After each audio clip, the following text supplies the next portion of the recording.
And there we go. Good evening, everyone. Welcome to Holy Crap, the VlogCast. VlogCast that comes from a skeptical point of view to answer some of the questions of why. This VlogCast started as a combination of spite and the Streisand effect when some people I knew on Facebook had said, we are just posting stuff because we find it fun and interesting. It doesn't have to be right. Just because we're wrong doesn't mean you have to tell us that we're wrong, and go away with your logic and your correctness and such, and stop picking on us being wrong, big meanie. Part of the reason for doing this is also to follow up on the old ideal of sometimes a journey is more important than the destination. I'm known as Shujin Tribble all over the place. You can find me on Facebook, Twitter, G+, YouTube, pretty much anywhere under that name. If you have a problem with trying to figure out how to spell it, it's right here on the screen for you. I was born in Brooklyn, New York, to a Roman Catholic family. I was raised on Long Island. I currently reside outside of Buffalo, New York, as an unabashed atheist. Joining me tonight, and right now the only co-host, at least for the time being, is Unrenowned Tech. Welcome back, Tech. Hi, good to be here. I almost wasn't here tonight. Luckily, I found out I still had a leftover Kickstart in my fridge, so a little caffeine jolting a little bit. I was born in Maryland, raised in New York, brought back to Maryland, and I grew up in a mixed religious household. It wasn't too stern in their upbringing, which plenty of people probably attribute to my quote-unquote downfall to the path of reason and logic. And I just want people to understand that something. While I am an atheist, it is not beyond my ability to conceptualize a deity that created everything. But I'm just don't have any proof. I don't have any empirical evidence. And when it comes down to it, I'm willing to side with the scientific method over blind trust. It's just who I am. It's not personal. Fair enough. To you. So, tonight is episode number 36, running with the title of We Are Family. Now, we are family. That's part of it, and we're not going to sing any more of that so that we don't get a copyright infringement from anybody. The purpose of tonight's show was basically because of something that had happened over on Atheists On Air this past week. And I'm going to talk about that momentarily. But as I mentioned on a couple of previous episodes, I've been trying to figure out what to call my opening remarks, and calling it a diatribe or a Troubles. Well, we had thought about it. I'm giving serious consideration to basically calling it the 5-minute freestyle, because that's effectively what it is. I come up with an idea as to what it is that I want to talk about, and, well, borrowing from Heath. I would have busted out a beatbox, but I just can't do that. I'm too white. And I can't say as I blame you one bit. I mean, look at this. I am neon white, you know? Well, that's fine. It's what happens. You're also half ginger, so you've got no soul anyway. So maybe you're happy about that. Exactly. But as the case may be, for the time being, like I said, I'm liking the idea of the 5-minute freestyle. We'll kind of guess it from there. So you do that. As I mentioned, sure, you do that. As I mentioned before, with 5 minutes on the clock, with apologies to Heath. We'll take it from here.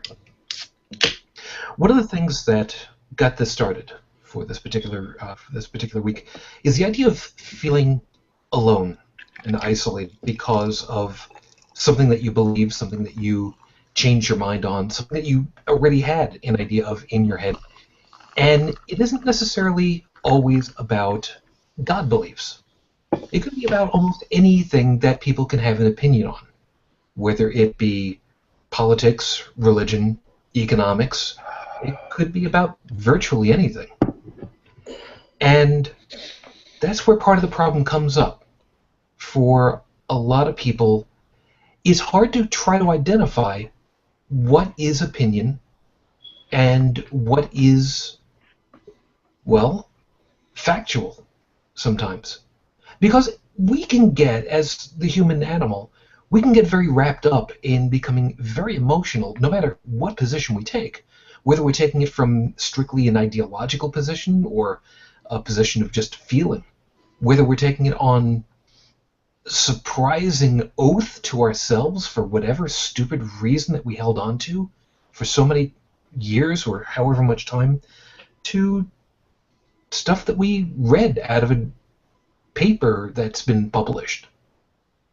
And that's one of the things that gets me crazy. And it sucks, because it's real easy to get wrapped up into the trappings of, I believe whatever. I believe X.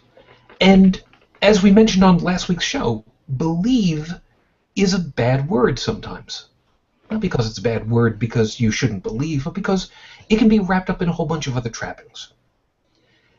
And when that happens, you can get people who otherwise might like you, might want to be friends, might want to be just about any relation with you, and sometimes they just can't see past that I've got an opinion, you've got an opinion, and it's okay for those to not mesh. Now, we can have family of all descriptions. Sometimes they're biological, sometimes they're by choice, sometimes they're by choice that we didn't make. There are some times when you can have family that is blood that really doesn't give two craps about you, but family of your own choosing, people who are friends, who might be even more than friends, who believe in you even more, who will trust in your judgment, who will listen to you, who will believe in you, even if they don't believe what it is that you believe. So part of tonight, we're going to end up talking about that. We're going to go through and we're going to try to figure out, is blood thicker than water? Is blood relation more important than being supportive?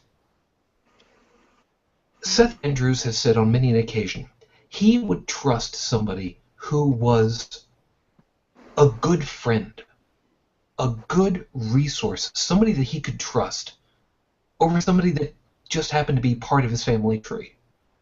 And I completely am on board with that. It makes absolutely perfect sense to me. And in all seriousness, he makes a lot of sense on a lot of things.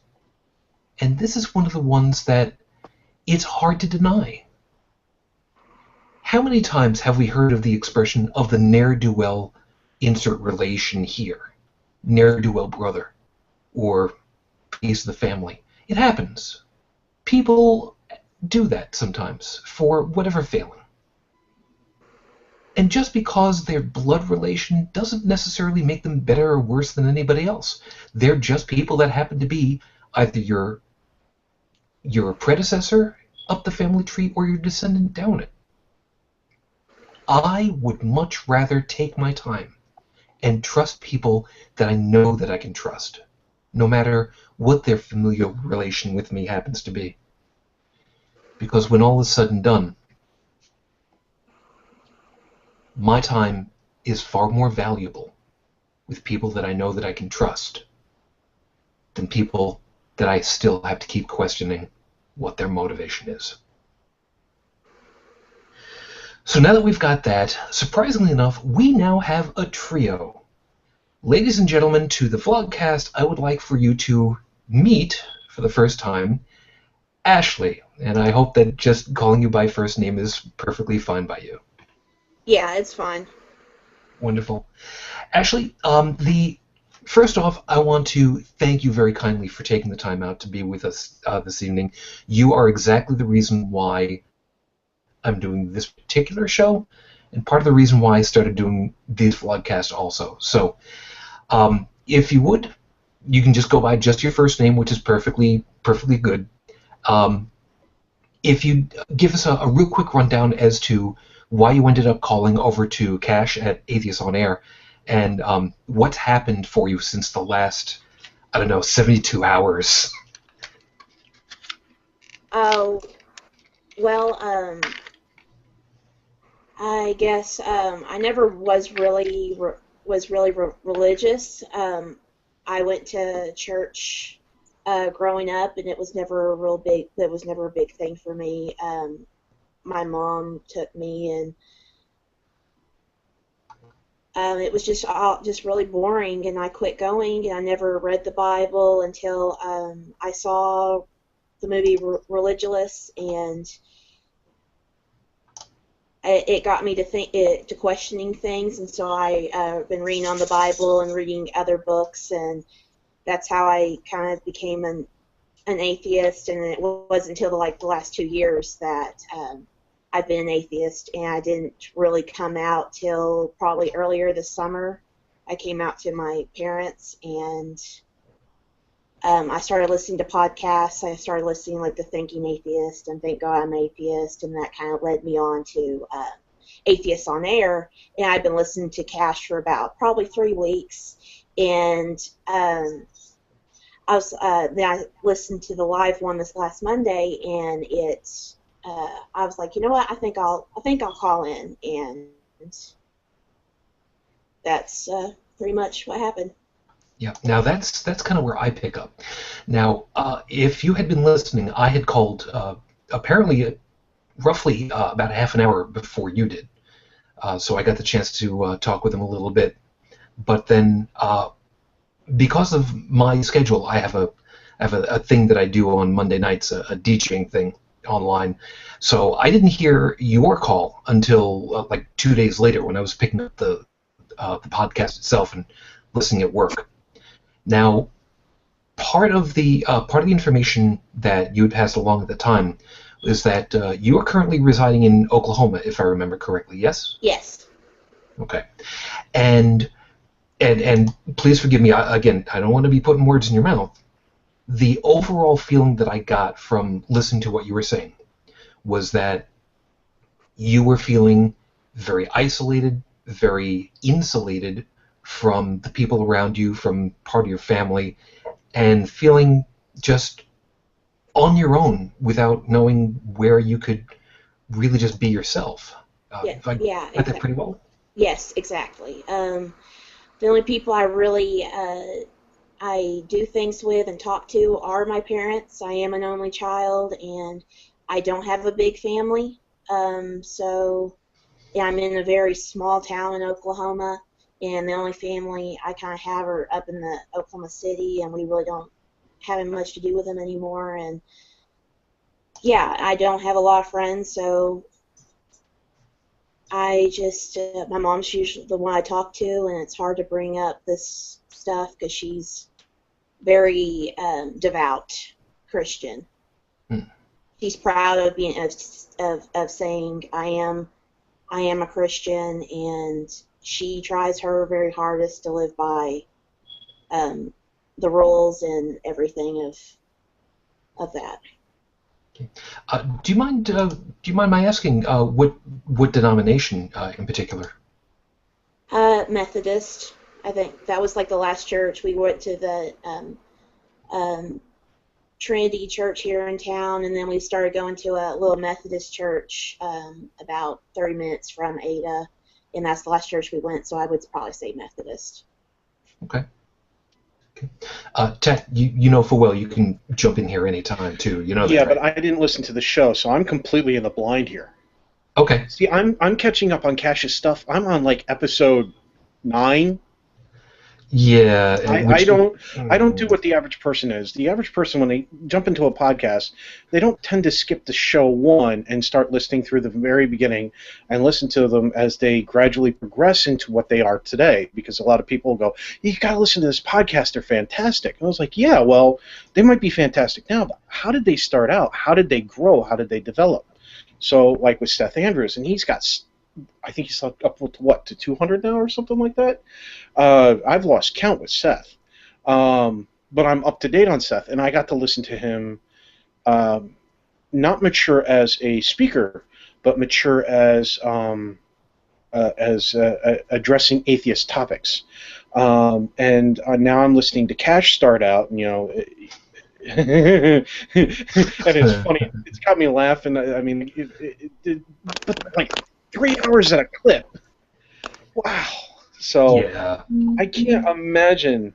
It's going to take me a while before I get. No offense, Ashley, but it's going to take me a while before I get caught up to the one that you called in. That's okay. But I don't, from the little that I've heard so far, I don't think that I have a whole lot that I can relate to personal experience-wise, because despite the things that I have said on Facebook, and despite the things that my parents and I have actually talked about, and the things that we have spoken about, my family has always been that of, no matter what, no matter even if you hate them, if they are your family, you help them when they need help.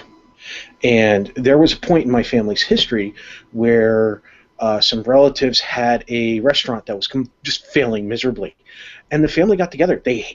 My understanding was the extended family that was surrounding them at the time could not stand them, but they ended up walking in with all new furniture, recipes.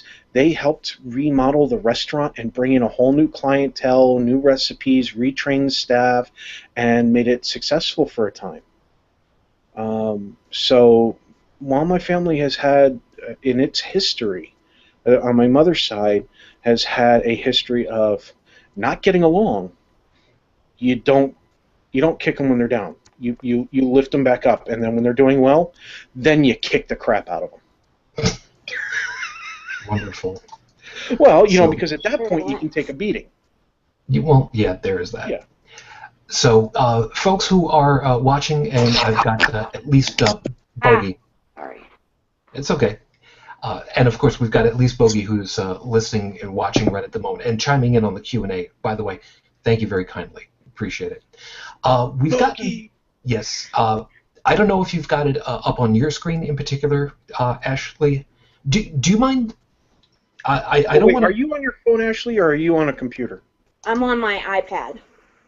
That's good enough. Oh. That works. All right. What I wanted to say first off was, do you prefer Ashley as opposed to anything else? The reason why I ask is, I've tried to make it a habit of specifically using someone's formal name unless I happen to know them on a personal basis, just as a courtesy thing for me. So do you mind that?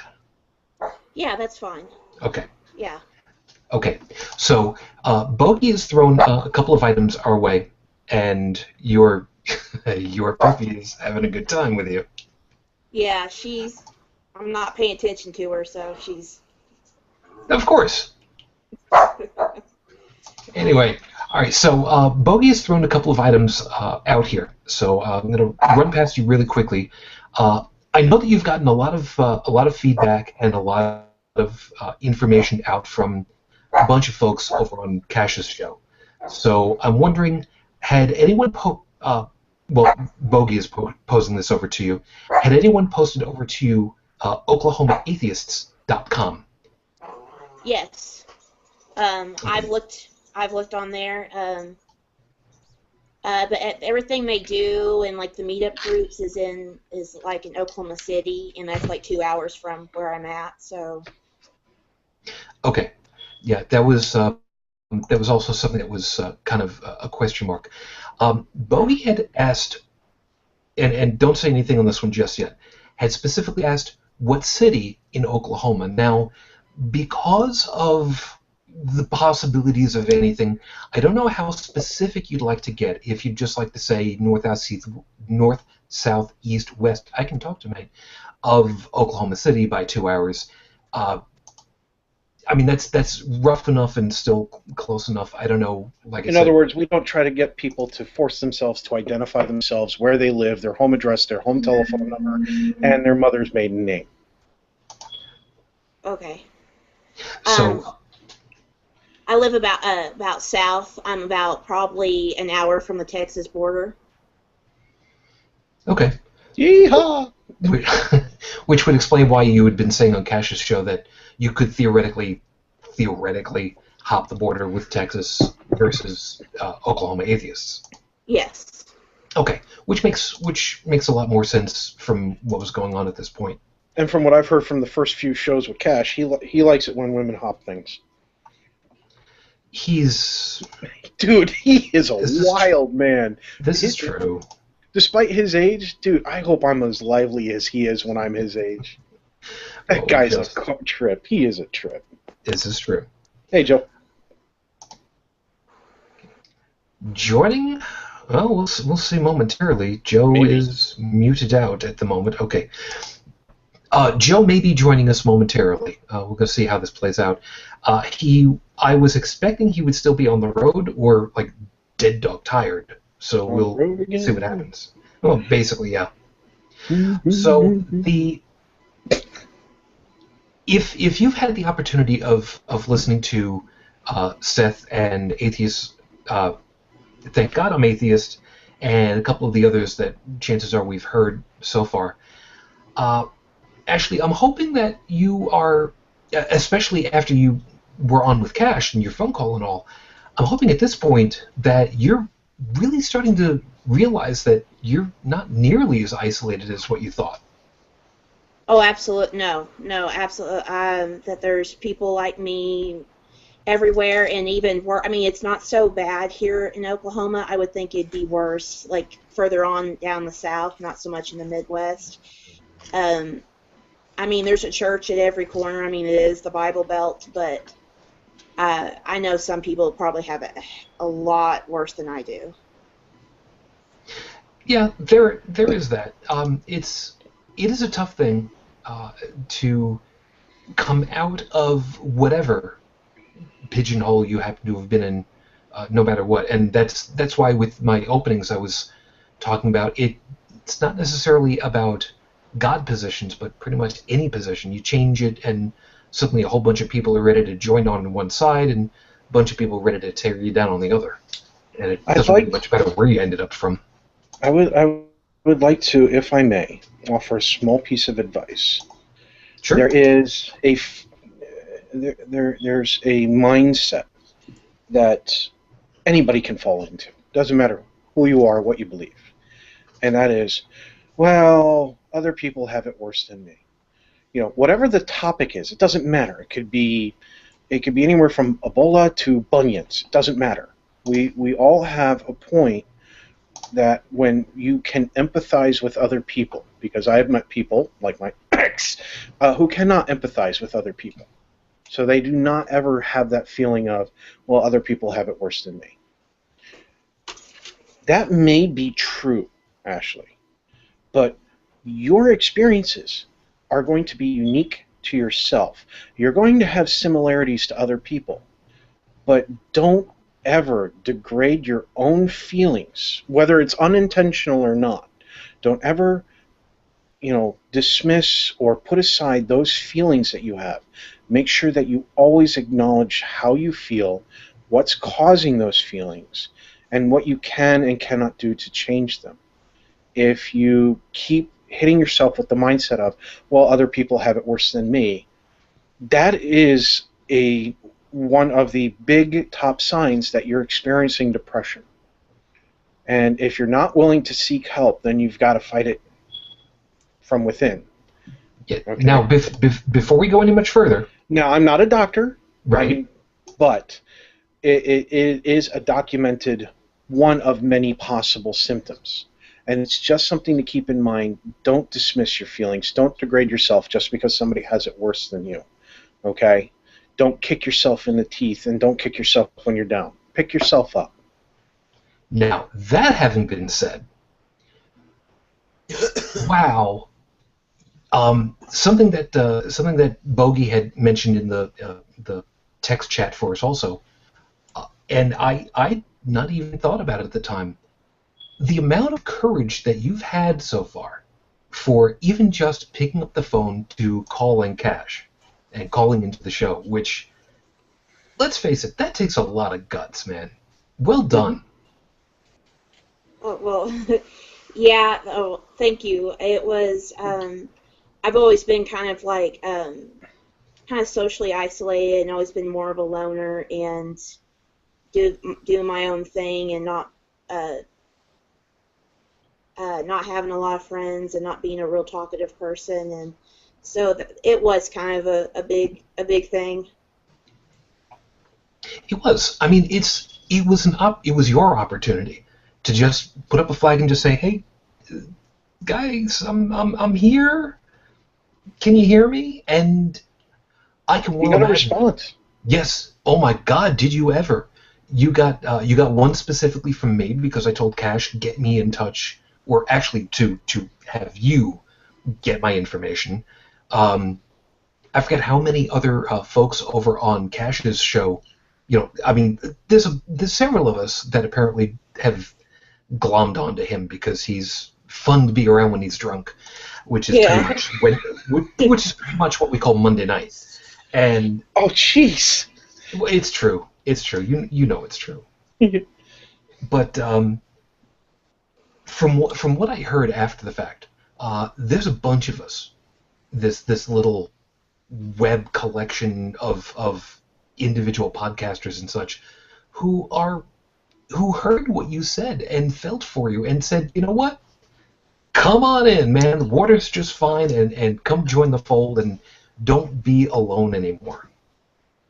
Yeah, a lot of people were very welcoming and just open arms, and it's like, welcome to the club, and you aren't alone, and there are a lot of good people out there.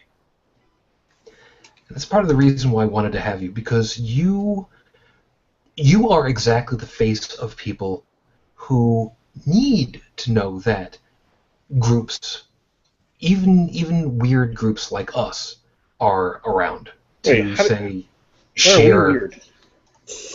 Weird? What? Us? Weird? No, we're not weird.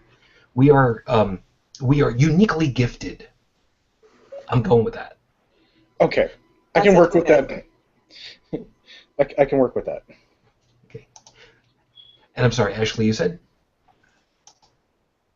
Yes, so that works. I like that. Gifted. White helmet gifted. Well, hey, I gotta work with whatever works. Okay, I think I have a white helmet. Actually. You just might. Yeah. Okay, so now, like I said, the idea for tonight was that we are family as the catchphrase for it all, which in and of itself, of course, implies that we are inclusive and we want everybody to be together and to be supportive and such. And so far from what you've seen, just from your whatever it was, 20 minutes on with Cash, give or take? I mean, I don't remember exactly. It was about that, wasn't it? Yeah, it was yeah. Okay. That you've gotten a lot of people who heard you and have said, come on down. But now of course comes the flip side of that coin. You said that your mom is, or was at least at last count, basically Methodist, which from what you're describing, then there were a couple of different churches and such that you guys have gone through, different denominations. Mm-hmm. Yeah. Just different. We went to the Trinity Church when I was growing up, and it's kind of a bigger church, and then we went to a very small Methodist church. Okay, so you've kind of had that kind of, well, you from what you had at the time, with the groups that you were with, the church groups at the time, how much socially were you getting out of that, or your family, or even you personally? I came up through Roman Catholicism, so for me it was just, okay, we all get together at the same time for a big happy calisthenics meetings, stand up, sit down, kneel down, stand up, sing, and go home. But very little interaction between folks other than that. Did you have any kind of like social interaction and such with the groups that you got together with? Not really. When we were going to church, we would just go on Sunday morning, and we were probably there about an hour and a half, and that's it. We really didn't do anything outside of it or any other groups that went on. Okay. You didn't do any of the social gatherings or any of that stuff? Well, no, it was like a tiny little church of like less than 30 people. Okay, yeah. Yeah, that definitely qualifies in my book as small. Yeah, they show up on the weekend and compare clothing. Yeah, yeah. That's one way to look at it, I suppose. Test. Okay, Joe. I heard a test. Yes. We've got a black screen for you at the moment, Joe, but we do have audio. Joe, I told you. Yes, we have audio. I'm going through. I told you that shoe polish joke is not funny. This is not a Power of 10 show yet. This is not working out. I didn't say any bad words. This is not working out well for me because I barely have control over my computer at all. Okay. So you have Microsoft installed? No, I mean that my computer is locking up every 3 to 5 seconds and completely unresponsive. Do you have a desktop or a laptop? I'm on my laptop. I am not at home. Okay. Recommendation, power down the laptop, unplug it, pull the battery out, get a screwdriver. There is no battery. Okay, well, anyway, flip it over, get the RAM out, and reseat the RAM back in. It may have come loose. Lots of different things can go wrong if the RAM is even a little bit loose, okay? I'm not saying it's going to fix it, but it's just one of the quick fixes you can try. Or, of course, don't sweat it. You were not necessarily expected to be here, so, don't worry about it, man. We can have you back next week once you've gotten yourself back into shape again. Well, for what it's worth, hi, everybody. Hey, for what it's worth is we have your avatar's picture up on the board, so we can see what you look like. And I have to admit, the picture was definitely on one of your better days. Oh, did I say that out loud? Yeah, I heard it. Says the man with no face, but just some strange growth. Yeah, well, the beard's taken on a life of its own. I was talking about the rest of it. I'm pretty sure the beard is the most appealing portion. I know. I got compliments at the bar the other day from several. The only problem with your beard is that there's this strange growth growing right above it. Yeah, it's called my nose. Remember, I used to be Jewish.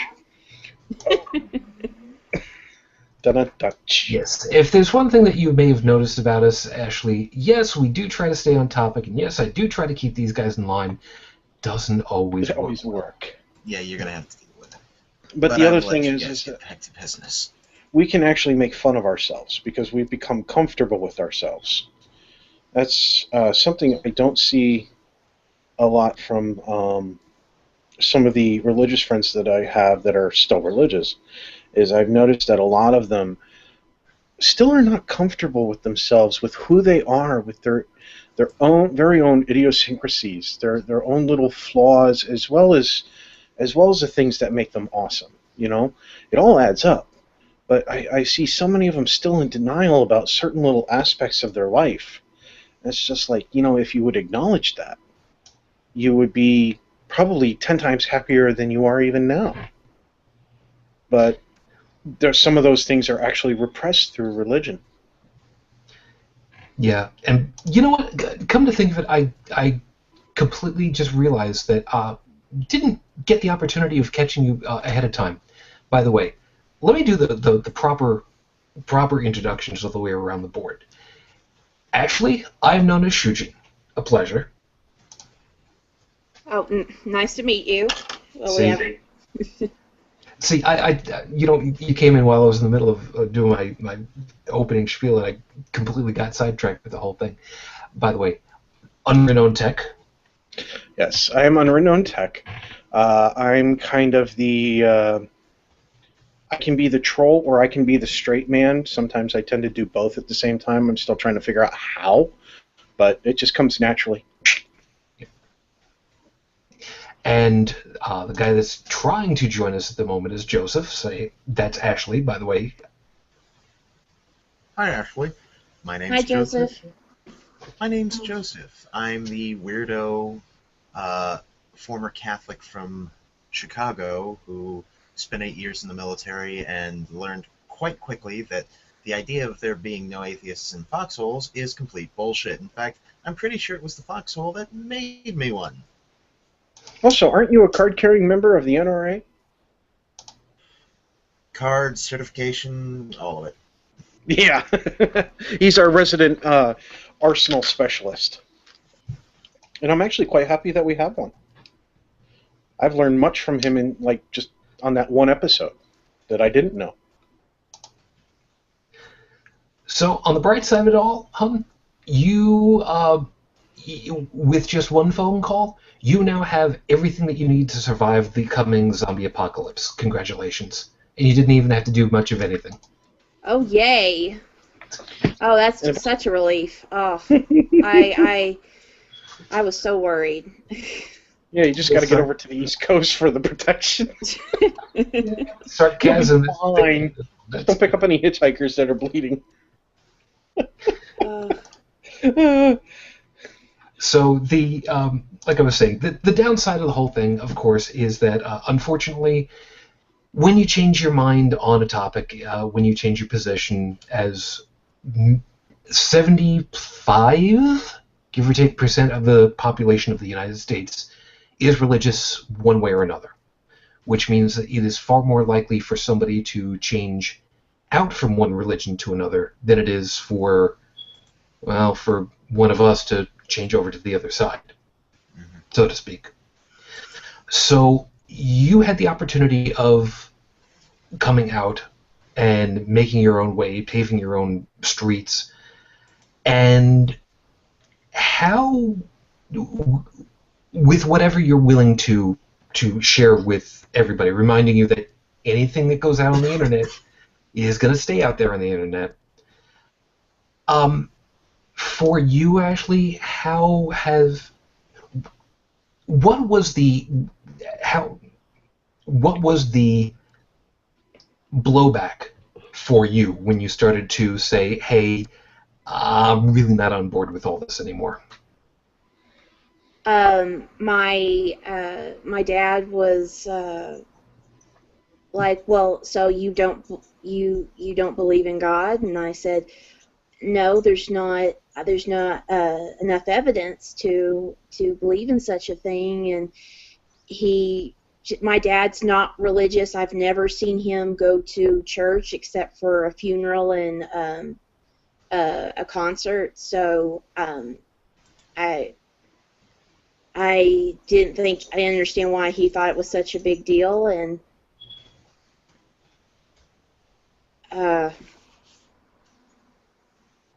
yeah, it really wasn't. I mean, I haven't I try not to put so much out on Facebook and everything because of where everybody on my friends list, well, not now that I have so many people who are atheists on my friends list, but before, everybody was Christian. A couple of family members, people I know in town, they're all Christian, and I tried not to just blur it out there because I couldn't, maybe when I go try to get a job or something, they won't hire me, or I don't want my mom to look bad in town. So you're trying to stay under the radar. Yeah, yeah, for now. And honestly, there's two kinds of people out there in two primary kinds of outspoken advocates for atheists. The ones that are saying, listen, you need to stand up and you need to say you're an atheist no matter what. And it's like, okay, I understand where that mentality is coming from, but while we do need all the voices to be heard that can be heard, there is a time and a place for everything. And even I'm still learning when I should keep my mouth shut and when I shouldn't, because, well, as we all know on this show, I have a hard time shutting up.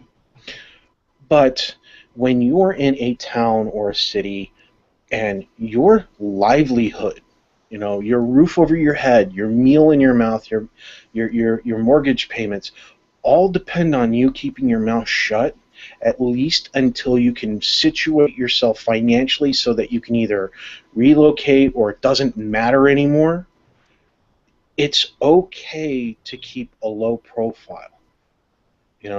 It's okay to go, I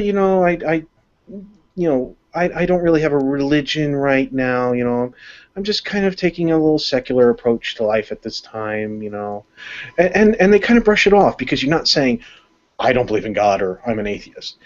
Low profile stuff. Don't feel bad about it. If it's what you need to do to be able to get through this portion in your life at this time, do not feel bad about it, and don't let anyone tell you should feel bad about it. Yeah, like a part of me is, I just turned 25, and part of me wants to be me and not be ashamed and quit hiding who I am, because there's nothing to be shameful about what I like and believe in or not believe in, and another part of me is like, well, if I want things to go a little more smoothly where I live, it might be just for now good to have a low profile and not be so vocal. Right, and there's nothing wrong with that. I mean, there are easy ways of getting around the question marks from folks. For instance, if somebody ended up asking, well, as we've heard on several occasions with from Seth and from Frank and Dan, it's one of the common questions is, oh, what church do you go to?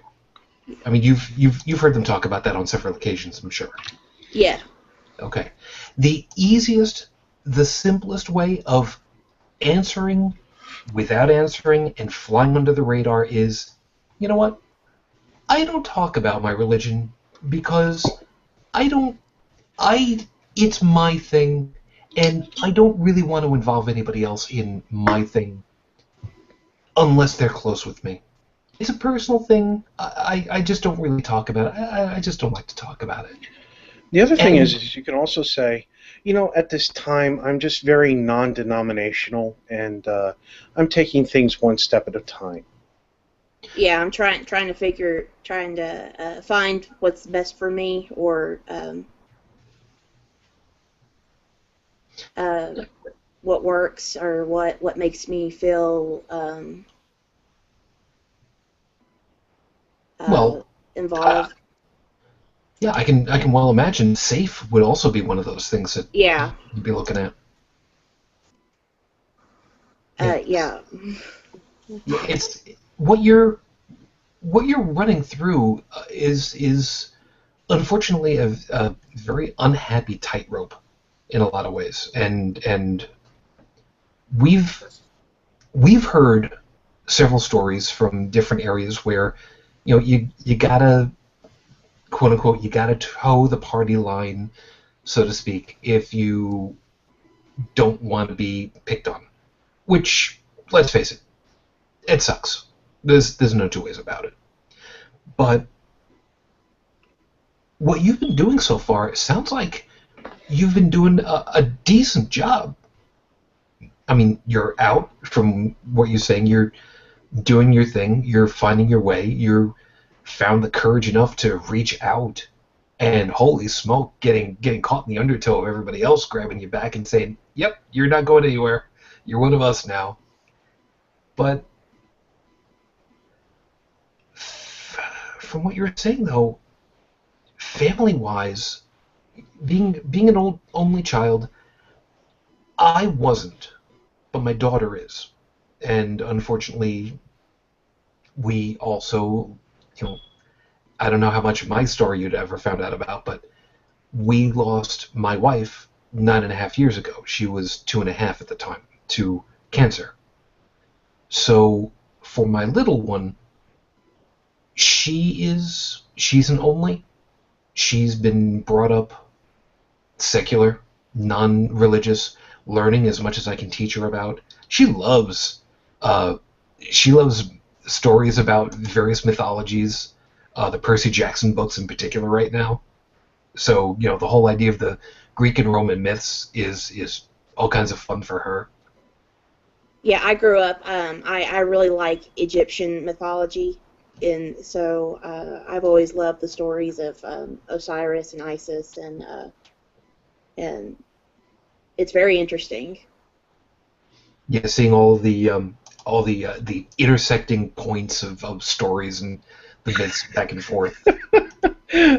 Oh, I was just thinking about all my huge collection of Choose Your Own Adventure books I still have from my childhood that I've just gotten my son started on.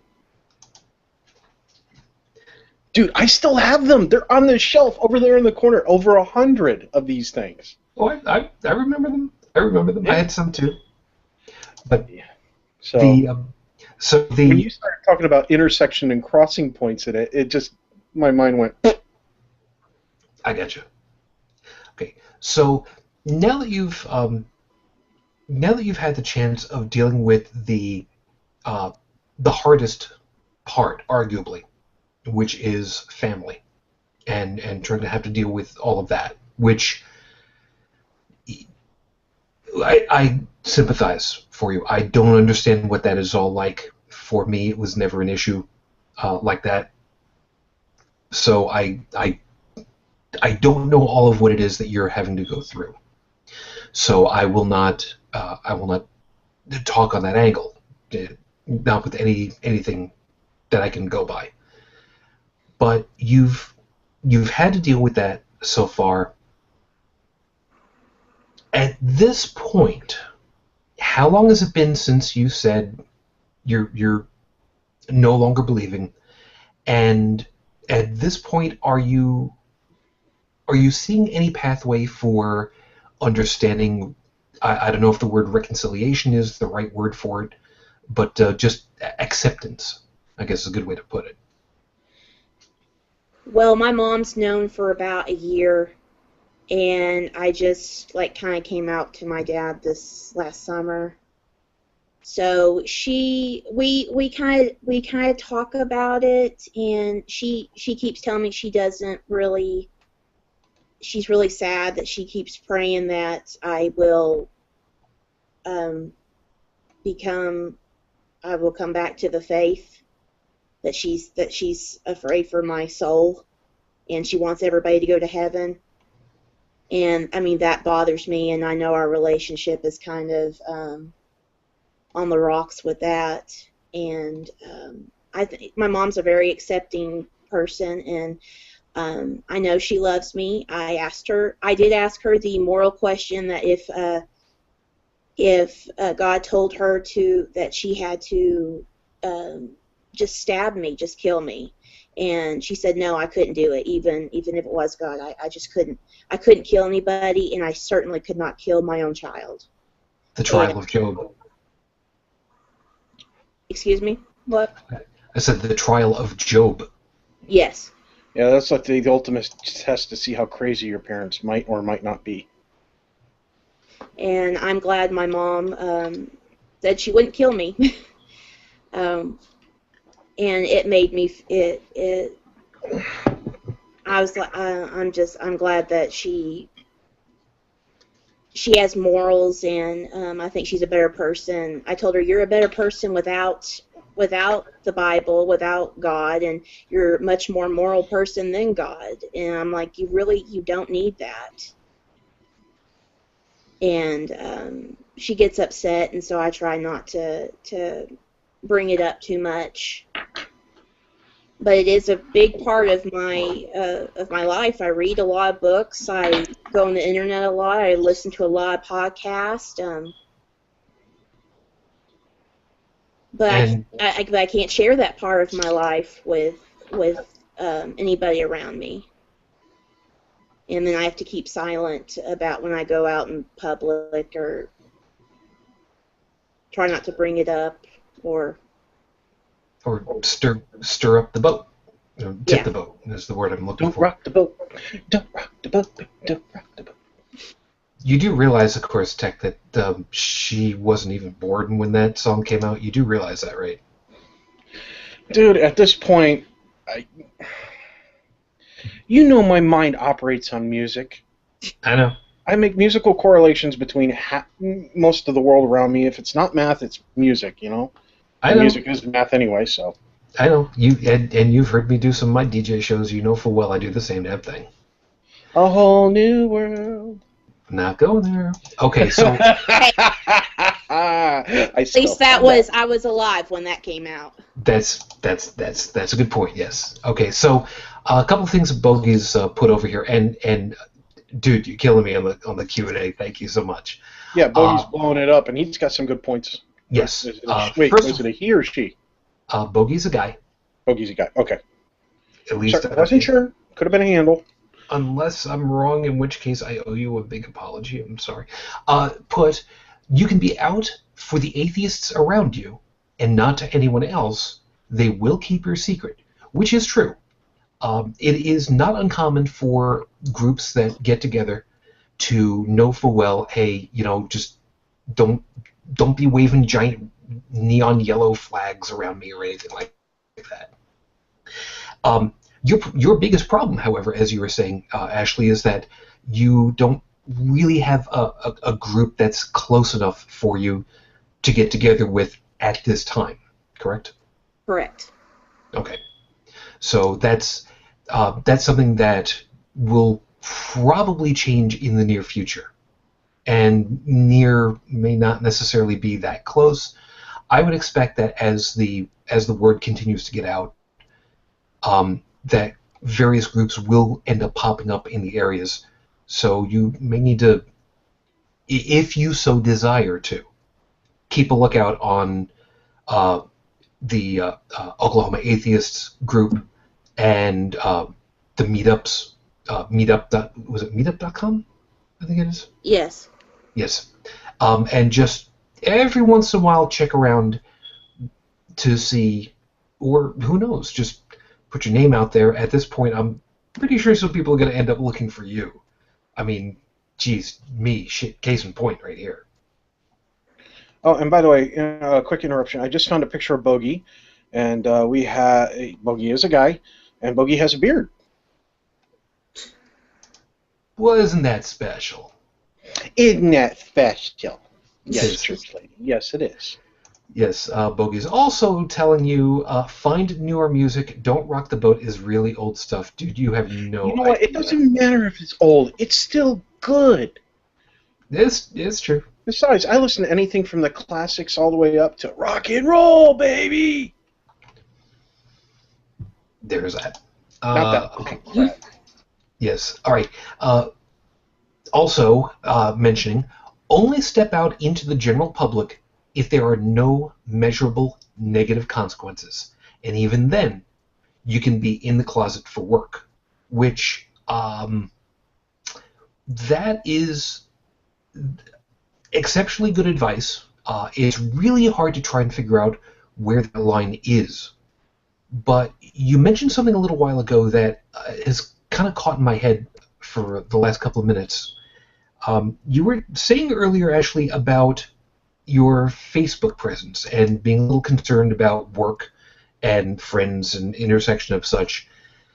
And now you've gotten a lot of attention from the various atheistic sides, skeptical sides.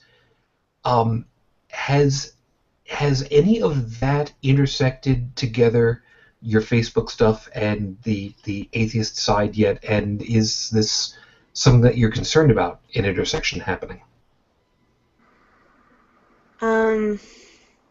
Like stuff being posted to your time wall or anything like that?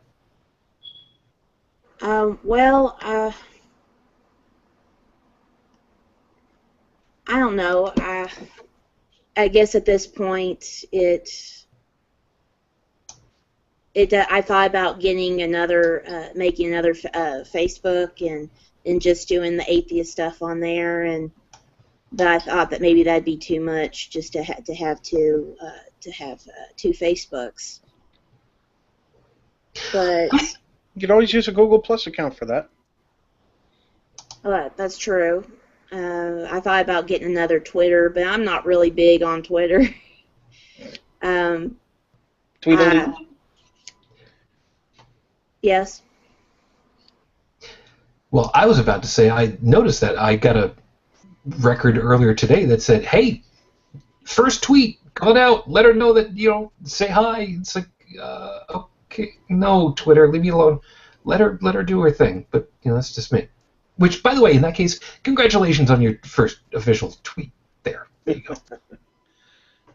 Yeah, I don't know what to post and stuff. I'm not a talkative person, and I'm not a kind of in-your-face person, and I think I have comments about things, but I don't know, I just don't feel like we live in such a, social media is so important and so big in our lives, and everybody posts everything about everything, and I have an opinion, but I don't think most of the time that it's not important enough or relevant to voice everything. Well, I work as a government contractor, and if you don't mind, I can give you some unsolicited advice as relates to the career path, not as an atheist, not as a Christian, not as a Jew, not as any of that, but as in terms of career field and how it can possibly, I'm not saying that it will, but how it can affect you. We have seminars that go on actually at my company that happen every once in a while. They're usually a nice little video that you can pop up on your laptop at work and watch it for half an hour and bill some contract or whatever for it. But what it tends to talk about is it talks about how anything you post online, regardless of security settings, will eventually find its way out into the general public. And depending on what it is, it can be used against you. I have my Facebook settings set to the toughest, strictest settings possible. Now, despite popular belief, my Facebook page does not correlate to my G Plus account. People who know me can make a connection, but people who don't probably wouldn't be able to unless they were really, really interested in finding out who I was. And then they would have to do image search, name searches, and all sorts of things. And it would take them a little time, but it could be done. If a company is interviewing you for a position, many companies will actually ask now whether or not you have a Facebook page, a G Plus page, whether you have Twitter, LinkedIn, any of those things. And can they legally ask for that? They cannot ask you for your password to your accounts. That's illegal. But what they can do is ask if you have one. Oh wow! You don't have to answer that. You really don't. You don't have to answer that yes you have one or yes or no that you don't. But when you start getting into things like government contracting and whatnot, like the company that I work for won't ask you if you have one, but they will tell you that if you have one, you better be careful what you post, because if it pertains to the company and you do not work for the PR department, you're going to get in trouble if it comes out into the public limelight. And I will admit that my boss actually has seen my Facebook page. I'm not friends with him, but he's seen it, and he knows what's publicly available, and that is extremely, extremely small pickings that's publicly available. But he also knows I have a Google Plus account. He is friends with me on my Google Plus account. He knows that I'm active in this room, but he also knows that I will not name my company. I will not name the job that I do in a descriptive enough manner to actually identify either myself or the company or the work that I do. The detail stuff that could get out, that because especially things like Edward Snowden and all that fun stuff. if you want your Facebook page as a social page, lock down the settings to where you're comfortable and do the little things like, oh, that was a funny joke, or this was a cute cat picture, or I saw this video of this guy falling off a skateboard and I thought it was funny and I wanted to share it with you guys. But if you want to do something in an activist sense where you want your voice to be heard, you want to stand up and speak and shout, create a second account with maybe a different service, like use your Facebook for your fun stuff and maybe your Google Plus for your serious stuff. And create a handle for yourself. I know Google Plus speaks out about, sorry, I know I'm on Google Plus right now, speaks out about fake names and things like that. But, you could use pseudonyms. You can figure something out and then not link, whenever you see something cool on Google Plus that relates to atheism or anything that, don't post it on your Facebook account and vice versa. Don't, in fact, actually have the two accounts completely ignore each other. Don't ever correlate the two together. Don't reference them one in the other. And that way, if somebody ever asks, it's like, oh, do you have multimedia accounts? You can say, I'm sorry, but at this time I choose to keep that the answer to that question private. And they say, well, we ask not because we're asking you for to give us access, but we do have sensitive information, and for those who have them, we watch them to see if anybody is leaking company-sensitive data, not to judge you on your posts. At that point, if your profile is public, legally they can look at them if they want. They just don't have. You just don't have to give them access. If your accounts are all private, let them look. They're not going to see anything because they're not added, they're not invited, and they're set to private. Yeah, everything on my profile is pretty much private, and I don't even put on for even my friends that I'm that I'm atheist and Democrat, and I don't. Not even for my friends. Yeah, my Facebook page has that I live in Maryland, that I was born in October, that I've been to school, but I'm not saying which ones. It has my first name and my last name, but it's really funny what happens when the results that come up when you search for it, because, well, my name's quite famous in the movie industry, so my results don't show up. I'm one of those lucky ones. Yeah, you think you're lucky. My mother's name, if you were to try to Google it, comes up with a fairly famous gentleman, if you will, from the Mafia way back when. But wow. Yeah. So the point is you can create an active atheist page, if you will, on either Facebook or Google Plus. Just remember, don't get them mixed up. And once you get used to that, the juggling aspect between the two becomes really easy. Yep. That's it. It just that's the only advice I have to give. There you go. Folks, thank you for watching us this evening. You are watching Holy Crap, the VlogCast. We've got about roughly half an hour to go, or give or take. If you're interested in chiming in, please, by all means, please take advantage of the question and answer system here on the Google Hangout. We've got that running so you can ask questions, give your advice, or whatever the case may be. And if you'd like to send in a voicemail, or if you'd like to send in a text message on your phone and such, we've got the number right here on the screen for you. Number is 959-HCTV-554. And if you want to send a text message in, I can go ahead and get that. I can't accept any voice calls at this time, but hopefully in the near future we'll be able to integrate that as soon as Google gets off their freaking butts about that. But hey, that's okay. We'll get around to that. What we're talking about this evening is the idea of what happens with friends, family, the people who are close to us, when we change our minds on various pieces.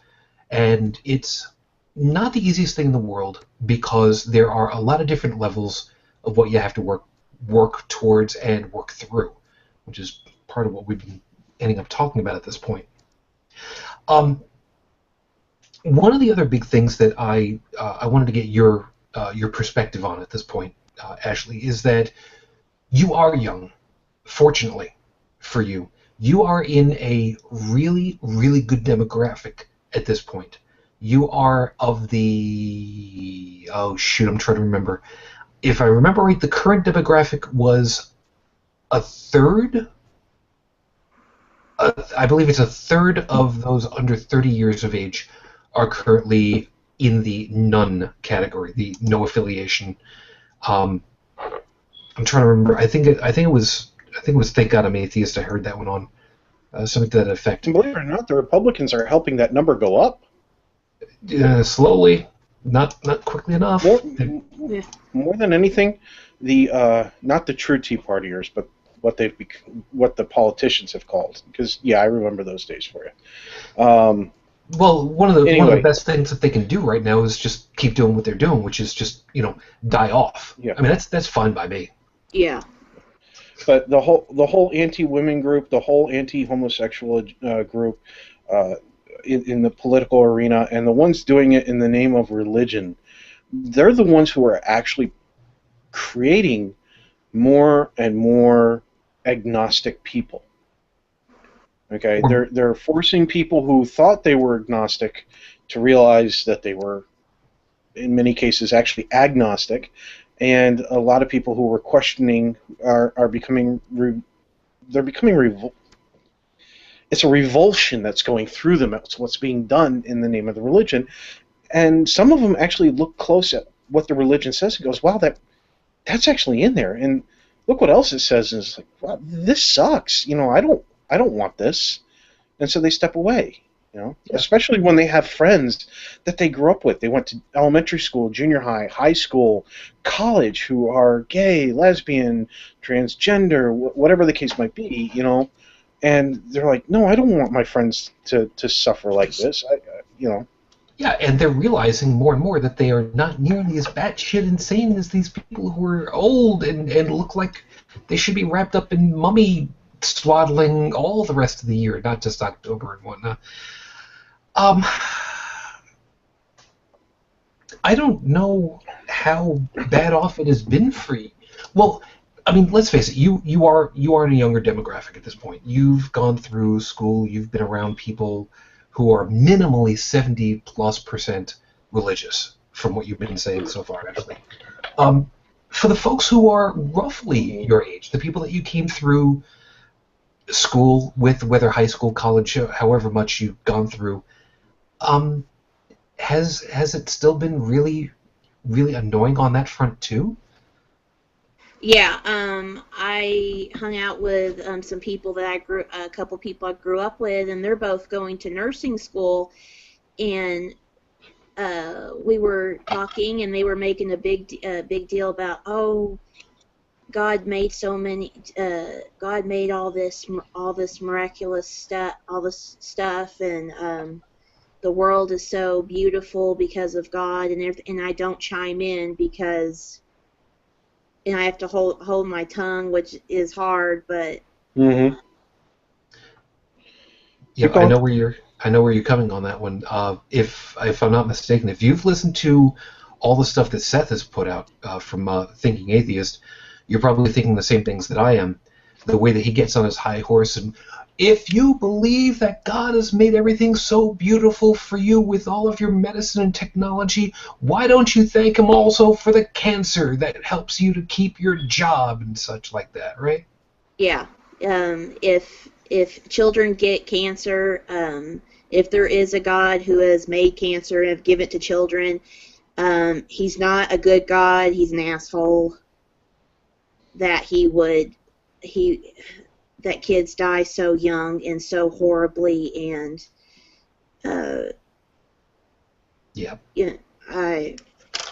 No, I'm totally on board with you. When my wife was going through radiation treatments, she was between 32 and 35 at the time.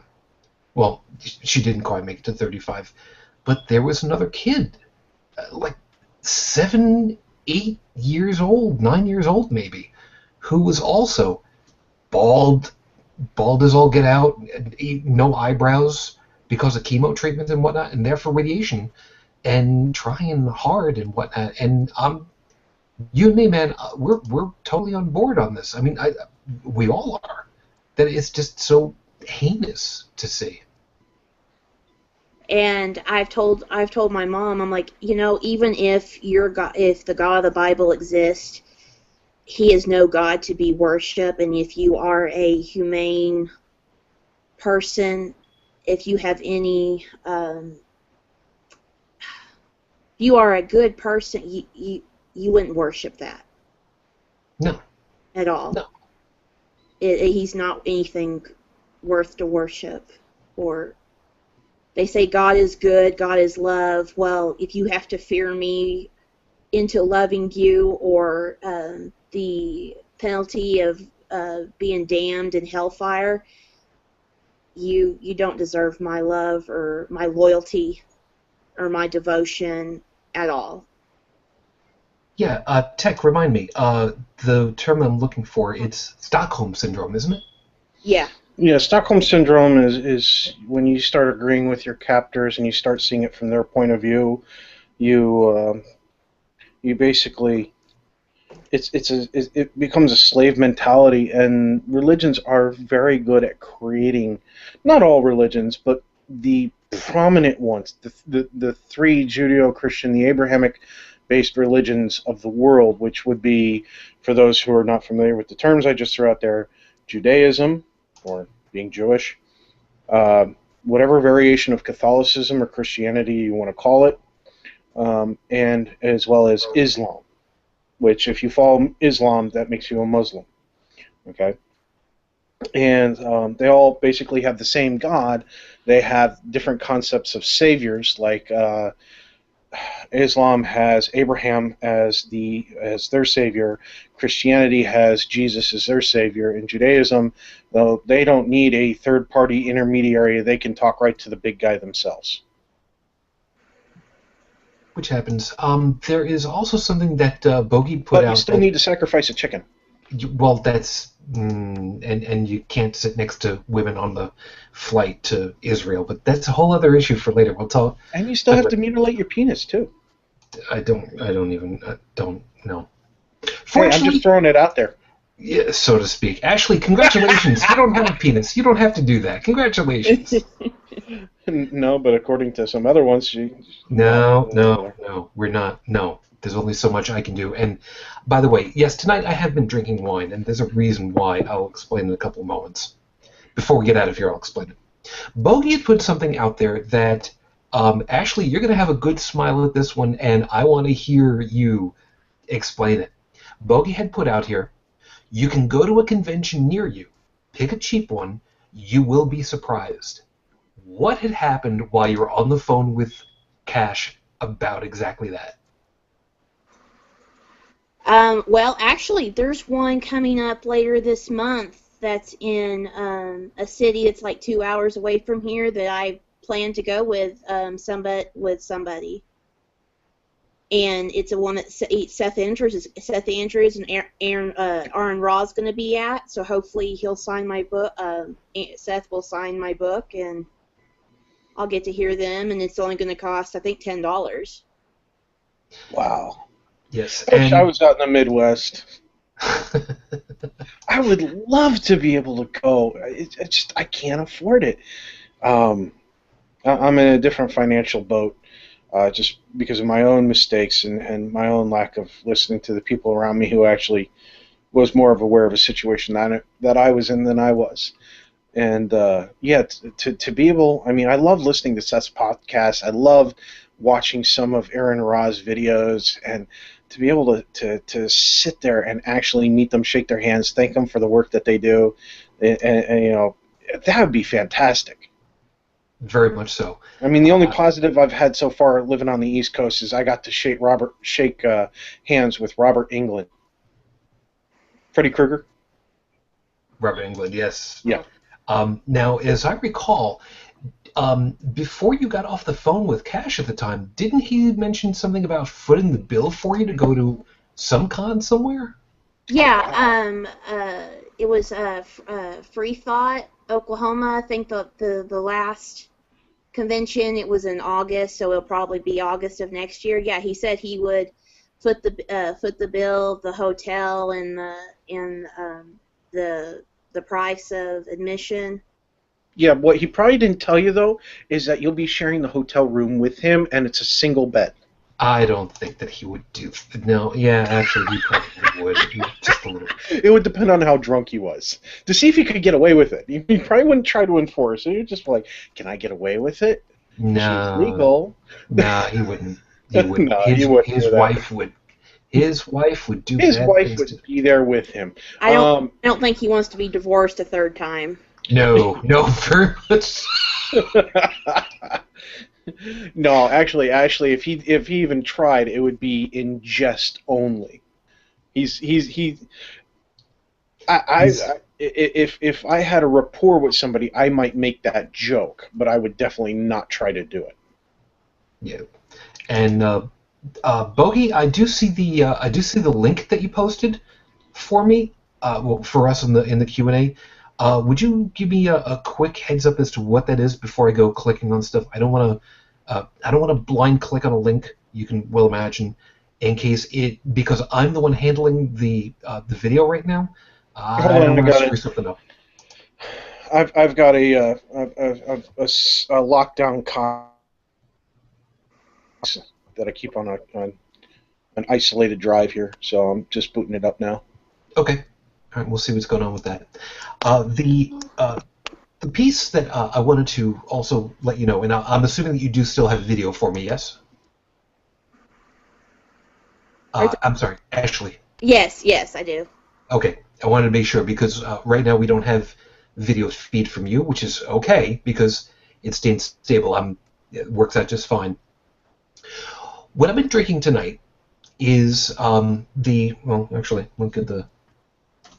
I don't normally do this, but for tonight I'm doing because one of the things that my wife and I had done a long time ago was we'd gone to a wine tasting and we found a particular wine that we absolutely adored from a vineyard right near the college where we both attended and met. And this is the stuff. I'm not gonna go ahead and read off the name vocally so that I'm not actually endorsing it or anything, but it's very nice artwork that they have on the label if anybody wanted to try to figure out which one it is. But anyway, so yeah, the plug without a plug. Every year on the day that we met, I go back to the college. I leave flowers in the band room where we first saw each other. I go to the vineyard. I get another case of wine. And because this was kind of an opportunity for us to enjoy having you really, be here on your own in a way of really being able to say, yes, I was actually part of it all. I've got a taste for it now, and I can be who I am, and I can feel happy and proud, and I've got the fire in my belly, whatever stupid thing is going to come out of your mouth later. I'm half drunk right now, so whatever. Okay. I specifically wanted to use this cup, this mug, because of the symbology. One treble, one cup. Don't even start there. Because... Well, tribbles don't poop, so... Dragons are typically viewed in either one of two ways. As creatures that need to be put down, which is traditionally how they've been viewed in Western culture, European culture, and such. I actually did some investigative work on dragons a while ago. I tried to write a short fiction story, and I learned a whole bunch of different ones. But there is also a second one with the Asiatic dragons, China, Japan, where they are godlings. They're very powerful. They don't fly by having wings. They fly by aligning their own magnetic resonance with the lines of magnetism built into the Earth itself, and basically surf. They're Magneto. In another way of looking at it, sure. But I I am bestowing upon you because I can, as part of the furry fandom. Don't worry about it. I promise you, I'm not going to convert you. Don't worry, furry is not contagious. I am unofficially branding you as being a dragon now. Why? Because I can.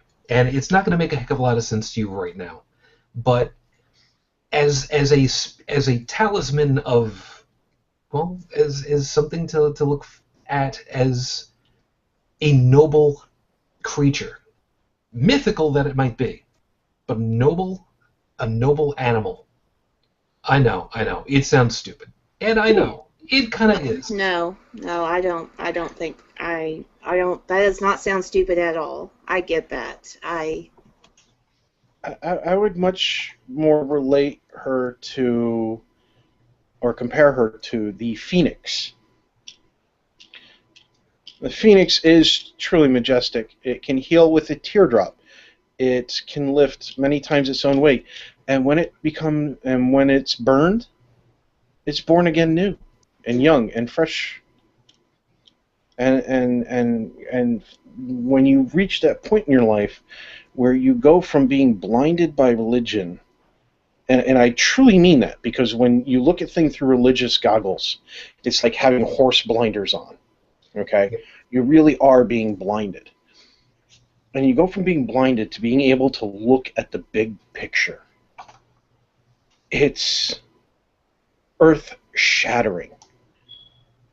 Some people handle it very well, and they're able to keep it very low-key. You know, they don't go through wild experience, emotional roller coaster during the shift or anything like that. You know, they transition so smoothly and so gently along the path that they never hit that.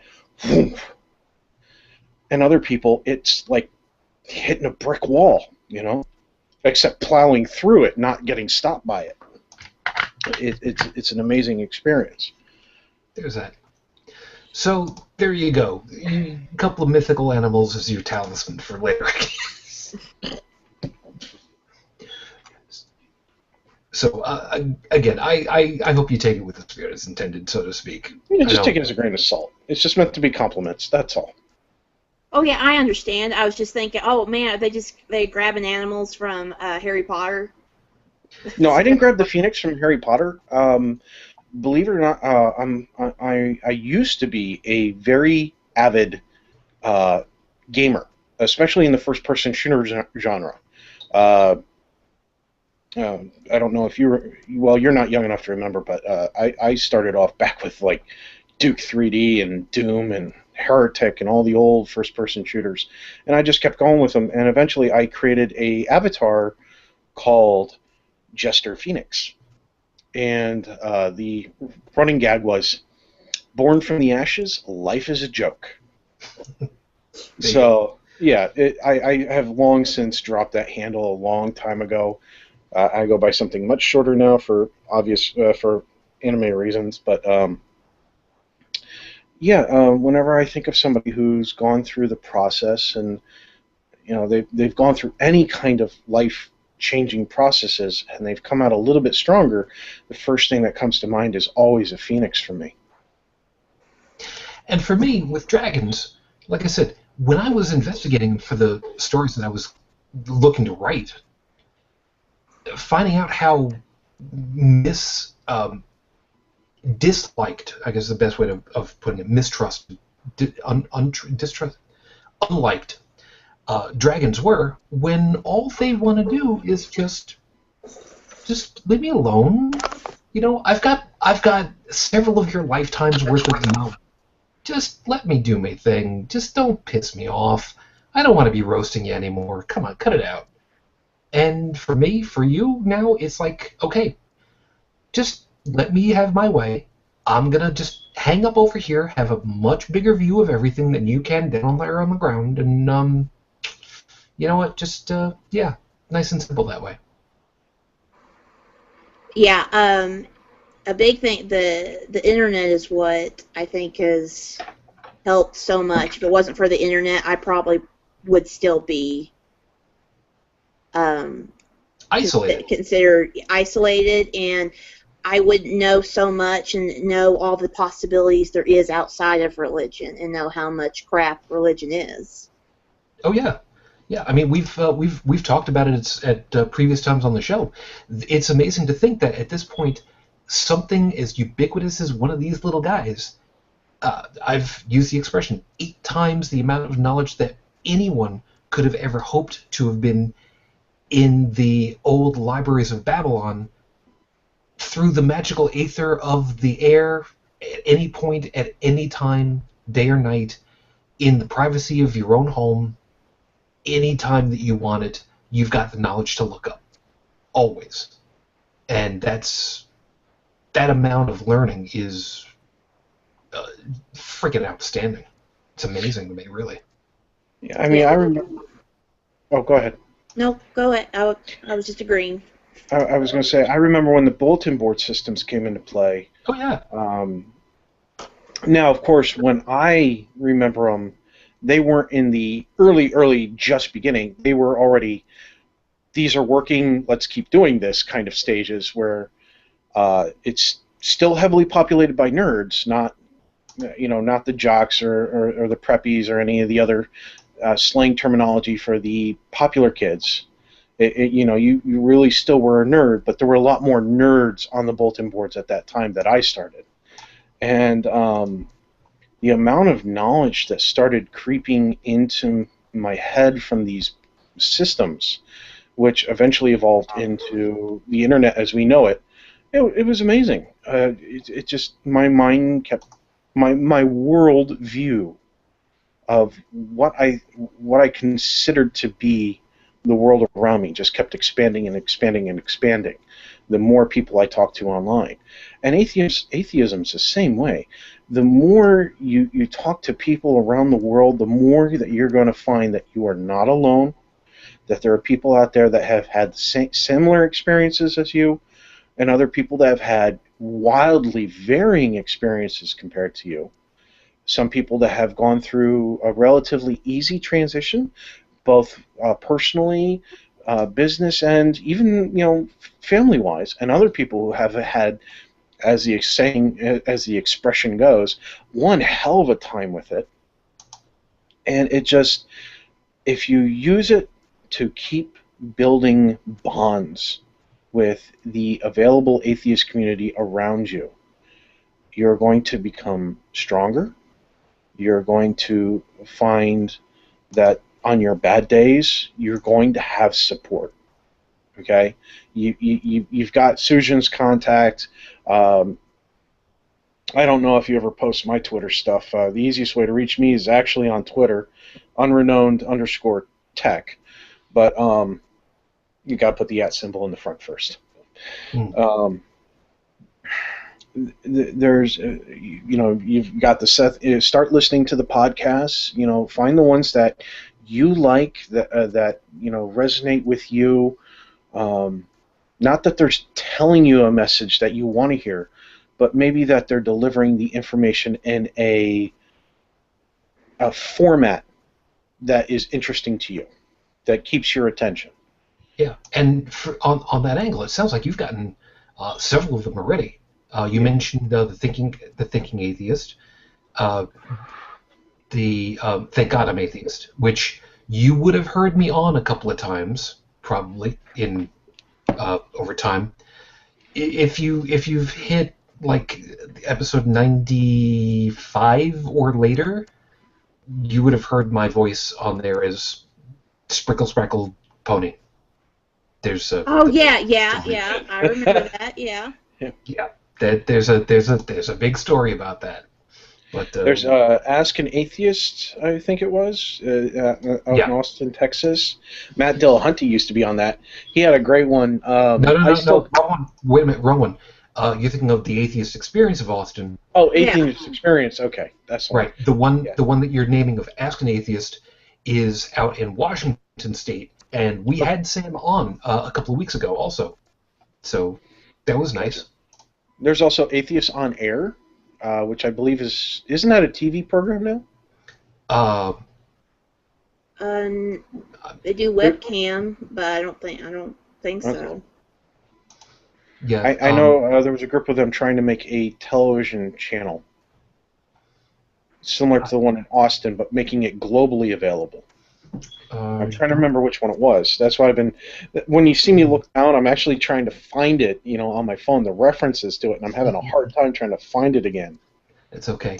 Well, in that case, you know what?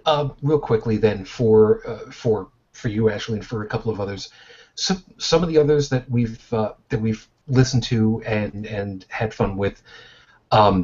If you're not worried about very unsafe for work listening stuff, there is Cognitive Dissonance, who are funny as all get out in a black way, and we had on here, and I don't know if you know them, Noah and Heath and Lucinda from The Scathing Atheist for one episode, and they are freaking amazing. As much black humor as what they've got, Noah and Heath are positively amazing wordsmiths. It absolutely blows my mind. So you got more than enough to keep you occupied now. Yeah, I like also Barroom Atheists. There you go. I like the Nonprofits. Yep. The Ramen. Free Thought Radio. Mm-hmm. That's about all I got. Oh, and I haven't listened to it yet, but my Book of Mormon. Yeah, I haven't had the opportunity of doing that one yet. I've been trying. I've been trying so hard to be keeping up with Thomas and the Bible, and oh my God, I keep stopping and needing to rewind because my brain just completely zones out sometimes. It's like, oh really? This is so. How do you do this? Why are you still doing this? This is torture. Why? Isn't there something in the Geneva Convention about this? I feel bad for him. Well, there is something else. You could probably find it on Netflix.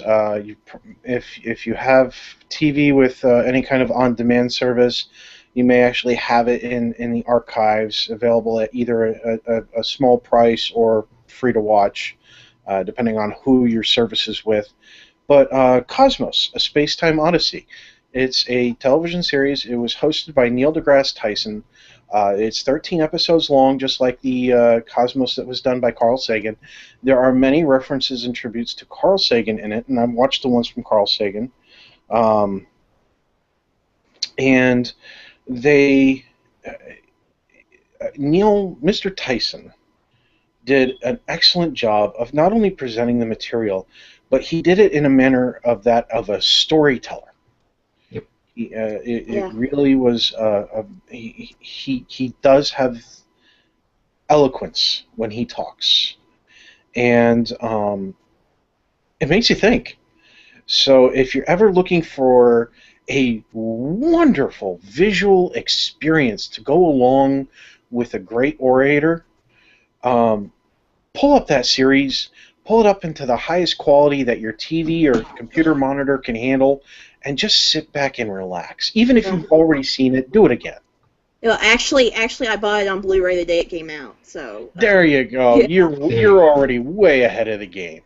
And Carl Sagan, I really didn't understand evolution until I watched his take on it. I'm like, oh, that makes a lot more sense. So you're 25 and you watched the Carl Sagan ones? Yeah, they had when they nice. were before Cosmos first came out earlier this year on the Science Channel, they showed all of Carl Sagan's original from the 80s.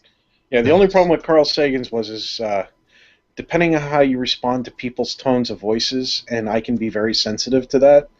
And he's really good at putting you to sleep. Well, he was. Yeah, I can see. Yeah, interesting information, but he just calms and relaxes. Think peaceful. Yeah, and the music's a little more kind of almost psychedelic meditation. Oh yeah. Kind of. So for you stoners out there. There you go. And for what it's worth, believe it or not, my grandfather actually ended up in one of the scenes. Oh, cool. I forget which disc, which episode, but I think it might have been number 7. It was when Carl went back to Brooklyn to his old school and was handing out pictures, fresh pictures from NASA of like Jupiter and such. And he goes back at night onto the pier. And I remember this clear as a bell. We went into Brooklyn to go see my grandparents, and he was saying how he was out there in Sheepshead Bay fishing, which he's wont to do, and he said a bunch of people came out over there. They had all their equipment and lights and everything, and they're just like, listen, we're going to give you, I forget how much they said, $100, $20, whatever the hell it was, and said, look, we want to film something over here. You don't have to leave, but we just don't want you to turn around. Just keep doing what you're doing. Just don't turn around. And I get the money? Yeah. Okay. So every once in a while I can put it on and I can see my grandpa from the back.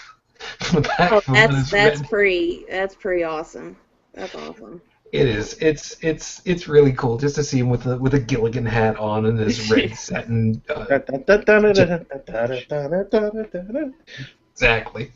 I thought you were going to tell me that he got a copy of one of the pictures, and I was like, "Wow, that's awesome." No, if only. But Yeah. it was actually pretty cool to hear about that. And years later, now that I've got I've had the DVDs for a long time now, and every once in a while, it's kind of cool to be able to revisit. He's one of the people I miss. He basically got to be an extra, and he got to pay for it too. My son and I got to be extras in a fan-made zombie movie that's going to, once it's done, it's going to be aired at a couple conventions, and then it's going to be sold directly to DVD, and that's kind of it. But when my son grows up, if he ever has kids, I'm going to make sure that he has a copy of whatever comes out on DVD or Blu-ray when it comes out. I'm going to buy him a copy and a copy for myself. So he ever has kids, and they go, "Hey, Dad, what's that?" And he's like, "That's the movie I was in." "Really?" "Yes, watch it and see if you can figure out where." Yeah, that's assuming that there are still DVD players at that point. Dude, everything's gone digital. But here's the funny part. I actually am in several of the scenes, but only for, at most, I appear for 2 seconds. And even then, it's only a side profile shot. And it's in the distance in the background. So it's something that my son can turn to and know that not only is he in there, but I'm in there. So when I'm long gone, he'll still have something that he can go, "Dad and I did that together." Absolutely. So yeah, those kinds of things, having that, and when his kids watch and go, "Hey, who's that guy?" He was like, "Well, that was my dad." When he and I were together, we went and did the movie together. Wow, could we do that? And that opens up another possibility for him and any kids he may have. So we're all interconnected with the things that we do, and then it carries on into the other generations after that. And that's something that Cosmos, both the Carl Sagan version, orated, and then the Cosmos, a Space-Time Odyssey, the current iteration. Incarnation. Yeah, incarnation. I was going to say iteration, but you're more appropriate in that respect. Incarnation. They both come across with that. Everything that we do now affects later. And when you're in a religious sense, the later that they think of is after death. Yep. And that's it. That's all they care about is what happens after they die to themselves. That's really greedy, in my respect, in my mindset. Whereas the atheist mentality is the things that happen after death are the things that I've affected, whether directly or indirectly in my life, and they're going to affect my loved ones that survive me. That's the difference in mindset. So work on it all now. Mm-hmm. So we are just about to wrap things up over here, because we are now officially past our hour and a half mark. So thank you all for hanging out with us. Ashley, I'm going to get you a couple of moments to say your goodnight also, but I want you to think about for a second something that you can close with, which I'd love to hear what you would like your lasting image to be. So think about that for just a couple of seconds. Unrenowned Tech, of course, thank you for your time and surviving through with, first off, being awake and no technical problems this evening. Holy crap. Yeah. I don't know what to tell you. It was an interest. I have my son for the weekend, so a lot of things are going right. I found out some things not so right, but life it goes on, and take it one day at a time. So happy to be here, Ashley. Pleasure to meet you. It is nice to meet you. I know you're being nice about that. Self-depreciating humor. It's my thing. Anyway, I hope you continue to keep contact with those around you, giving and receiving support as it's needed, and just have fun, have a good life. Uh, just remember, whenever you have a curveball, uh, just remember, it's really good thing that life isn't fair, because if it was, oh crap, what did we do to deserve some of these things? Yeah. That's my take. And by the way, cocoa comes from plants, therefore chocolate is a salad. I've never thought of it that way. Well, All that's before all the sugar that's put in it to make it really sweet. Sugar comes from plants too, therefore chocolate is a salad. Really? All right, and of course, Ashley. Logical leaps for the win. Very much so. Ashley, thank you very, very kindly for gracing us tonight and for being brave enough to even ask for your voice to be heard. Thank you so much for joining us tonight. Well, I am so grateful that you invited me. I don't get to talk to that many people, and when you invited me, it just reassured that there is good people and they want to change things and make the world a better place. Absolutely. And what would you like to leave behind at this point? What would you like to be known for? Well, You mean after death or after the show? Well, you know what? We'll go with just after the show, because personally, I think she's a nice lady. I don't think that I really want to think of her as, what's the word I'm looking for? Unalive. well, after the show, I hope somebody will hear this and think, wow, she sounds just like me and what I'm going through, and I need to hold on, and maybe I can someday voice how I feel, and get out of the shackles of religion and be who I am and live life to how I see fit and not have to worry about anybody else. And I'm sorry, I'm bad with words. No. Yeah, actually, really, how often do you go on radio or audio or video shows? How many have you been on since Cash and ours? That's it. Then you're doing excellent. Okay. Absolutely. So it wouldn't surprise me if Sujin invites you back. Oh, I'd love that. I like this. As a matter of fact, I had already said that anytime that Ashley would like to come on, if there's a topic that interests her, there will always be a seat available. So I will make sure that I direct message you on a tweet every once in a while, let you know what's coming up, what we're going to be talking about, so that if there's a time where a topic catches your interest, or if you just have had an absolute crap week and you want to talk through, you want to rail about something, or worse yet, if somebody has said, I was talking to Amish Wolverine this week, you can come on and you can say, oh, damn it, why? It's a running joke about Amish Wolverine. Do you know about Amish Wolverine? I bet you don't. No. Okay. Come on, you can get another one in there. Yeah, there we go. Okay. Amish Wolverine, that's 3. That's 5. Sure, we'll go with that. When You remember the debate that happened between Ken Ham and Bill Nye the Science Guy? Yes. Okay. I was live tweeting back and forth with Noah from the Scathing Atheist about it while watching it. Most of it live, at least. I missed the first 15 minutes or so. And they came up with a really interesting idea. Do you remember what Ken Ham actually looks like? Yes. Okay. He had made a mention that doesn't Ken Ham look like the missing link as an Amish version of Wolverine, just in his face? Yes, I can totally see that. So this has now become a challenge every show since that had come up to sneak in a reference to Amish Wolverine. Is that now 6, by the way, Tech, officially? 7. Sure.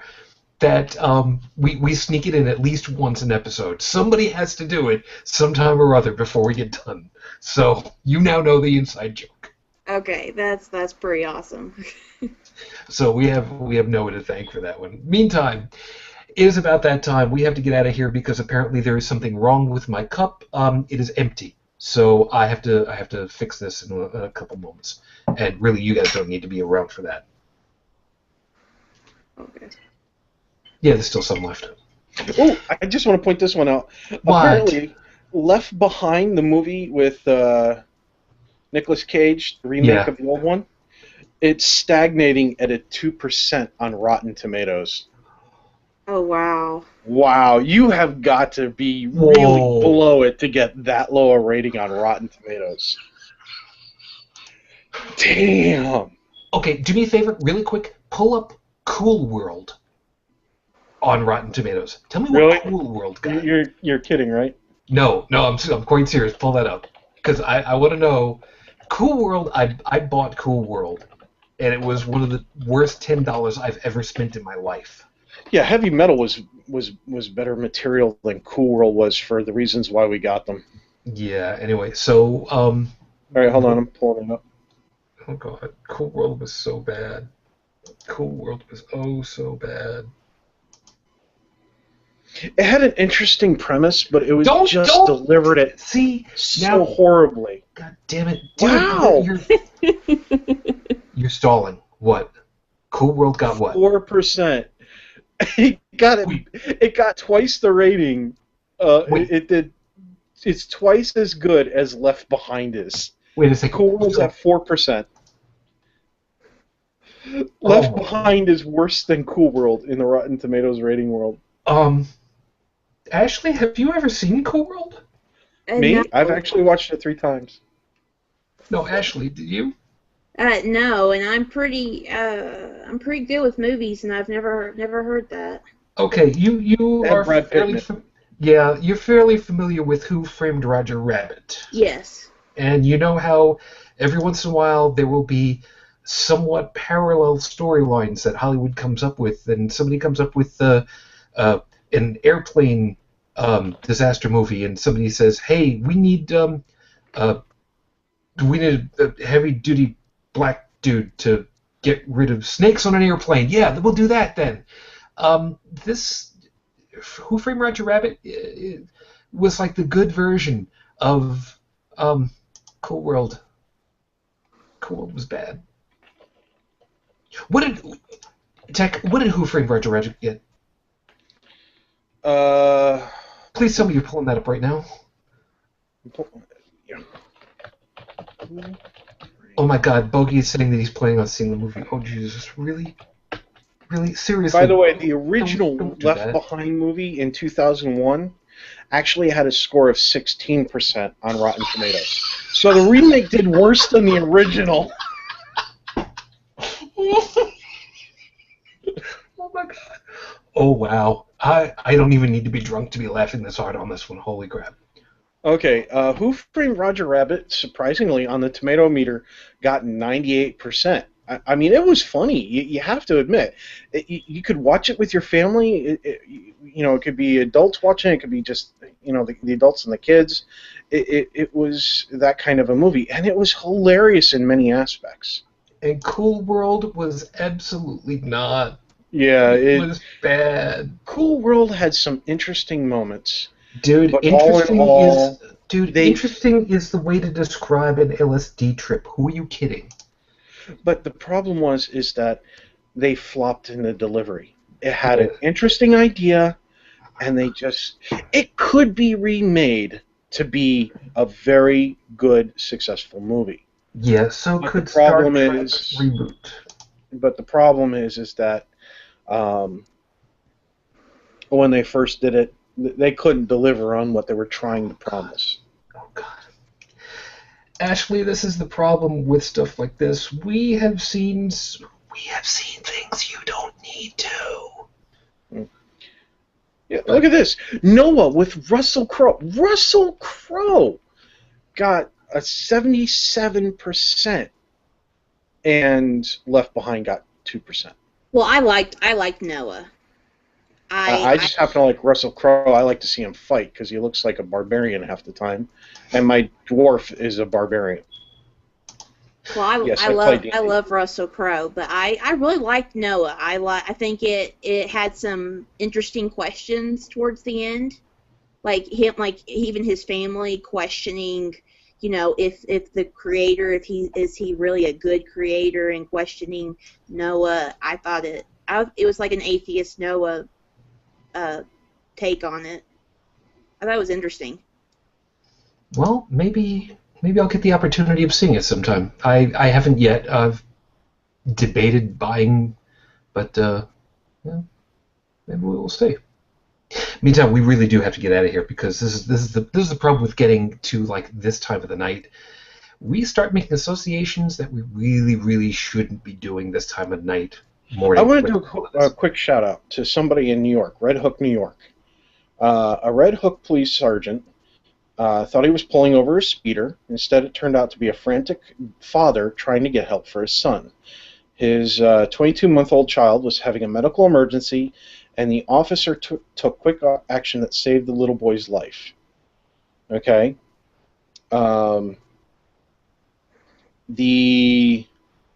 little boy, also named Matthew, was suffering a seizure. Okay? The father grabbed the limp body of the little boy and jumped into his car, speeding through the county until the police officer pulled him over. Right? The father's yelling, "He's not breathing. I think he's dead." The police officer, okay, drove to the hospital with the father in the back seat of the SUV police cruiser, and the police officer, while driving the car to the hospital, also performed CPR on the child's body at the same time. So yeah, you've got a guy doing the compressions with one hand, driving with the other with the lights on to the hospital. Now, that's a father, or that's a police officer doing that, okay? And nowhere in the article does it say anything like thank God, bless God, whatever. There's a lot of thank the police officer, the heroic efforts of the officer and everything else. And I just wanted to say that it's nice to see that somebody's actually getting credit for doing something that is worthy of being acknowledged. That they're trying to save lives. They're doing the best that they can. In this case, it's a little bit more extraordinary than what we would see of somebody else, and actually receiving the credit for it, rather than being dismissed as, oh, thank God, It's like, no, thank the officer. No, the officer definitely got the thanks. So it's really cool. Good on him. Yeah. And I'm sure officially he's probably also going to get a don't take your hands off the wheel. Again, let the EMT. You might have to go back to driving school. But at the same time, as the son of a cop, beat cop for 30 years? Yeah. Yeah, I thought you'd like that one. Any other way. Couldn't have done it any other way. So, dude, where'd you say it was again? Red Hook? Yeah. Okay. So, whoever you are out there, nameless, faceless officer. Matthew. Good on you, man. Same name as the boy. Well done. Meantime, as always, everybody, thank you for hanging out with us for the 2 hours that we've been on, which I know the last couple of shows have been 2 hours, and I apologize for that. Things happen. We know this is not a sexy vlogcast, but we also Speak for yourself. My beard is awesome. We do also recognize that there are a lot of topics and a lot of things that we try to talk about that are important to somebody, and that's the important part. So for all of you who made it to the very end, of course, thank you very much. If you would like to leave comments, suggestions, or just to send information my way, please by all means send an email over to me as shujintribble@gmail.com, and please put in the subject line "Holy Crap" so I know it's about this.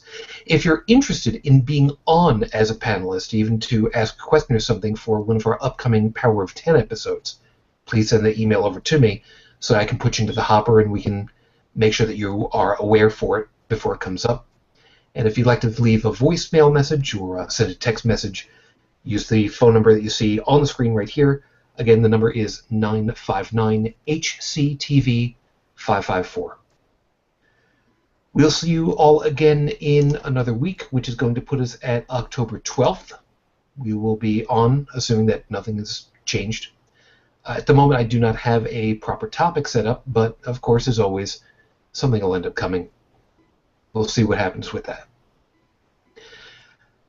We will see you soon, of course, everyone. As always, I say my goodnights for all of you, and I say my goodnights for my lady too, because 9.5 years on, I am still in love.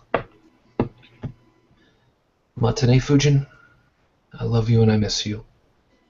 Dream of me. And of course, as always, for all of you, as always, I wish you the peace I no longer have. I wish you the strength that I've learned. I wish you well. Until the next time we get together, everyone, as always, good night.